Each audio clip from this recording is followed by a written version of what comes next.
इसमें first question देखिए, which is the following neurotransmitter is deficient in depression, यानी depression में कौन सा न्यूरोट्रांसमीटर की कमी होती है। तो ऑप्शन में देखिए सेरोटोनिन, 5-HT, 5-HT मतलब 5 हाइड्रोक्सी ट्रिप्टामिन, और थर्ड ऑप्शन है फर्स्ट और सेकंड दोनों, और फोर्थ ऑप्शन है गाबा। ठीक है, तो इसमें हम देखते हैं कि डिप्रेशन में कौन से न्यूरोट्रांसमीटर की कमी होती है। तो डिप्रेशन में सेरोटोनिन की भी कमी होती है और 5-HT की भी कमी होती है। ठीक है, जो मेनिया का पेशेंट है उसमें सेरोटोनिन और 5-HT बढ़े हुए मिलेंगे। तो इसका आंसर क्या होगा 3, both 1 and 2। Next question, common position in a child with tetralogy of Fallot, tetralogy of Fallot के पेशेंट को कौन सी पोजीशन देंगे। तो इसमें है स्क्वेटिंग, प्रोन, सुपाइन और साइड लाइन। तो जो टेट्रालॉजी ऑफ फेलोट का जो भी चाइल्ड है तो उसको हम स्क्वेटिंग पोजीशन देते हैं। Next question, a client receiving IV fluids and develop warm tenderness, erythema and pain at the site, the nurse suspect which of the following. तो इसमें पहले क्वेश्चन को समझिए, यानी एक पेशेंट है उसको हम IV थेरेपी दे रहे हैं। ठीक है, तो जो साइट है वहाँ पे वार्म और टेंडरनेस, ठीक है, रिथमा होती है, यानी वार्म वहाँ पे मतलब गर्म हो जाता है वो साइट, रिथमा रेडनेस हो जाती है और पेन होता है। ठीक है, तो नर्स है वो क्या सस्पेक्ट करेगी। ऑप्शन में देखिए फ्लूइड ओवरलोड, सेप्सिस, फ्लेबाइटिस या इनफिल्ट्रेशन। तो इसमें देखिए इसमें क्या दिखा रखा है, वार्म और टेंडरनेस। ठीक है, तो वार्म ये फ्लेबाइटिस में होता है। तो ठीक है, और इनफिल्ट्रेशन में क्या होता है, इनफिल्ट्रेशन में होता है कूल। ठीक है, ठंडा हो जाता है, यानी जो साइट है वो ठंडी हो जाती है और वहाँ पे जो फ्लूइड है वो इकट्ठा हो जाता है। वो किस में होता है, इनफिल्ट्रेशन में। लेकिन यहाँ पे कैसा है, वार्म है, टेंडरनेस है। तो इसका आंसर होगा 3, फ्लेबाइटिस। नेक्स्ट में देखिए, a patient receive highest oxygen by, एक पेशेंट है वो हाईएस्ट ऑक्सीजन किससे गेन करता है। ठीक है, किससे रिसीव करता है।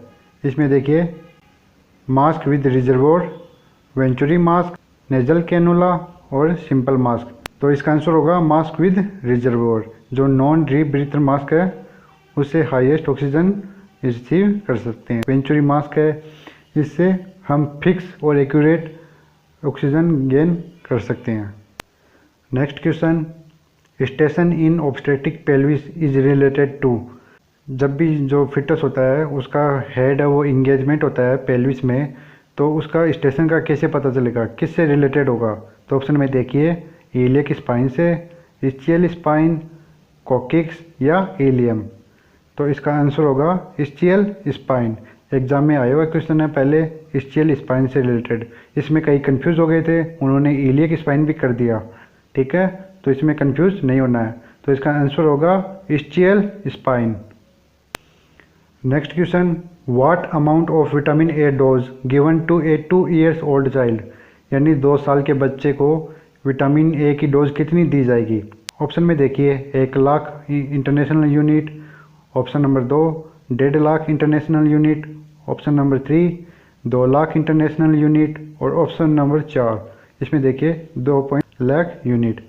तो जो इसमें देखिए उम्र देखिए एज कितनी है बच्चे की, 2 साल, तो 2 साल के हम देंगे 2 लाख यूनिट। जो पहली डोज होती है वो कितनी होती है, 1 लाख यूनिट, वो 9 मंथ पे 9 महीने पे दी जाती है। और सेकंड वो 18 महीने पे दी जाती है। ठीक है, उसकी डोज कितनी होगी, 2 लाख। और वो थर्ड है वो 6 महीने बाद में यानी 2 साल पे, तो उसकी डोज कितनी होगी, 2 लाख। नेक्स्ट देखिए नेक्स्ट क्वेश्चन, नेम ऑफ डिसइम्बेलेंस और arrhythmia in following ECG strip. इस ECG स्ट्रिप को देख के बताना है कि ये कौन सा अरिथमिया है, कौन सा ECG इम्बेलेंस है। ठीक है, तो इसमें इसको ध्यान से देखिए। जो इस तरह की यानी जो ECG पैटर्न होता है वो वेंट्रिकुलर टेकिकार्डिया में देखने को मिलता है। ठीक है, तो इसका आंसर क्या है, वेंट्रिकुलर टेकिकार्डिया। नेक्स्ट क्वेश्चन देखिए, a patient gets infection from indwelling catheter it is example of, यानी एक पेशेंट है वो इंडवेलिंग कैथेटर से इन्फेक्शन उसको हो जाता है, तो ये किसका उदाहरण है? ऑप्शन में देखिए iatrogenic infection, nosocomial infection, droplet infection और कंटामिनेशन। तो इसमें देखिए ये किससे हो रहा है? इंडवेलिंग कैथेटर जो प्रोसीजर के द्वारा, ठीक है, अगर कोई भी किसी भी प्रोसीजर से होता है तो वो किस में आएगा? आइट्रोजेनिक इन्फेक्शन, ठीक है। तो इसका आंसर क्या होगा? Iatrogenic infection. Next question, which type of hallucination are common in schizophrenia? Schizophrenia में कौन सा हेलुसिनेशन कॉमन है? ऑप्शन में देखिए टेक्टाइल, विजुअल, ऑल्फैक्टरी या ऑडियोटरी। तो शिजोफ्रेनिया के पेशेंट में कौन सा होता है? ऑडियोटरी, यानी उसको आवाज़ सुनाई देती है अलग अलग तरह की, लेकिन रियल में देखें तो वहाँ पे किसी तरह की आवाज़ नहीं होती है। तो शिजोफ्रेनिया में कॉमन हेलुसिनेशन कौन सा है? ऑडियोटरी। नेक्स्ट देखिए, mister Verma is undergoing chest physiotherapy after CABG, coronary artery bypass grafting, ठीक है। विच of the following level of prevention it is? तो यह कौन सा लेवल ऑफ प्रिवेंशन है? ऑप्शन में देखिए प्रीमोडियल, प्राइमरी, सेकेंडरी और टर्सरी, ठीक है। तो ये क्या है कि CABG यानी कोरोनरी आर्टरी बाईपास ग्राफ्टिंग कराने के बाद में उसको चेस्ट फिजियोथेरेपी दी जा रही है। तो ये कौन सा होगा? ये होगा टर्सरी, क्योंकि ये एक रिहेबिलिटेशन प्रोग्राम है, ठीक है। नेक्स्ट देखिए, the type of shock occurs in acute stage of Burns. Acute stage of Burns में कौन सा शॉक देखने को मिलता है? ऑप्शन में देखिए anaphylactic shock, hypovolemic shock, distributive shock या सेप्टिक शॉक। तो इसका आंसर होगा हाइपोवोलेमिक शॉक। कि अगर जो पेशेंट होता है, बर्न का पेशेंट होता है, तो उसमें हाइपोवोलेमिक शॉक देखा जाता है, ठीक है। जो एनाफिलाइटिक शॉक है वो मोस्टली एलर्जिक पेशेंट में देखा जाता है। Next question, the position provided to a client after a tonsillectomy, यानी टॉन्सिलेक्टोमी करने के बाद में पेशेंट को कौन सी पोजीशन देंगे? ऑप्शन में देखिए Fowler position, Trendelenburg position, supine position या लेफ्ट लेटरल पोजीशन, ठीक है। तो जो टॉन्सिलेक्टोमी करते हैं उस दौरान तो हम देते हैं उसको रोज पोजीशन, लेकिन ऑपरेशन के बाद में कौन सी देते हैं? लेफ्ट लेटरल पोजीशन, ठीक है, क्योंकि वहाँ पे ब्लीडिंग होने के चांस रहते हैं, तो पेशेंट है वो उसको स्वालो ना कर जाए, उसके लिए उसको लेफ्ट लेटरल या सिम्स पोजीशन भी देते हैं। अगर यहाँ पे ऑप्शन होता तो हम सिम्स पोजीशन को क्लिक करते, ठीक है। नेक्स्ट क्वेश्चन देखिए, which immunity is affected by HIV infection? HIV infection से कौन सी इम्यूनिटी अफेक्ट होती है? ऑप्शन में देखिए natural immunity, active immunity, cellular immunity या ह्यूमरल इम्यूनिटी। तो इसका आंसर होगा वो होगा सेलुलर इम्यूनिटी, क्योंकि जो सेलुलर इम्यूनिटी में कौन सी होती है? CD4 sales. जो एड्स का पेशेंट है उसमें CD4 सेल्स की संख्या है वो कम हो जाएगी, 200 से कम, ठीक है। तो वो CD4 सेल्स किस में आती है? सेलुलर इम्यूनिटी में। नेक्स्ट क्वेश्चन देखिए, name of following obstructive grip. Obstructive grip exam में बहुत बार पूछी गई है, बहुत ज़्यादा बार पूछी गई है। एम्स के एग्ज़ाम में तो ये पूछते रहते हैं। तो इसमें देखिए कि ये कौन सी ऑब्स्ट्रक्टिव ग्रीप है। ऑप्शन में देखिए फंडल grip, umbilical grip, pelvic grip और पावलिक ग्रीप। तो इस डायग्राम को आप ध्यान से देखिए। इस डायग्राम को देखेंगे तो जो नर्स है वो कौन से पार्ट को फील कर रही है? फंडल पार्ट को। तो ये कौन सी ग्रिप है? फंडल ग्रिप। अगर वो साइड से करती तो कौन सी होती? Umbilical grip. अगर वो पेल्विक एरिया को, यानी जो पेल्विक लिगामेंट है, इंग्वाइनल लिगामेंट है, उनको असेस करती तो उसमें आता पेल्विक ग्रिप। अगर वो वन हैंड से यानी फिटल के हेड को असेस करती तो वो कौन सी होती? पावलिक ग्रिप। एग्जाम में बहुत बार, सबसे ज़्यादा बार पूछी गई है वो है पावलिक ग्रिप। तो इस बार मैंने ये क्वेश्चन दिया, ये है फंडल ग्रिप पे, ठीक है। ऑब्स्ट्रक्टिव ग्रिप बहुत ही इंपॉर्टेंट है। नेक्स्ट देखिए, Broca area present in. Broca area किस में पाया जाता है? ठीक है, ब्रोका एरिया ये ब्रेन के कौन से पार्ट में पाया जाता है, कौन से लोब में पाया जाता है? तो ऑप्शन में देखिए frontal lobe, parietal lobe, occipital lobe और टेम्पोरल लोब। तो जो ब्रोका एरिया है वो पाया जाता है फ्रंटल लोब में, ठीक है। पैराइटल लोब यह टच, टेम्परेचर, पेन और प्रेशर के लिए रिस्पॉन्सिबल है। और ऑक्सीपिटल लोब में पाया जाता है वो है विजुअल, और टेम्पोरल में वर्निक्स, हिप्पोकैम्पस, अकाउस्टिक और ओल्फैक्टरी एरिया टेम्पोरल में पाया जाता है।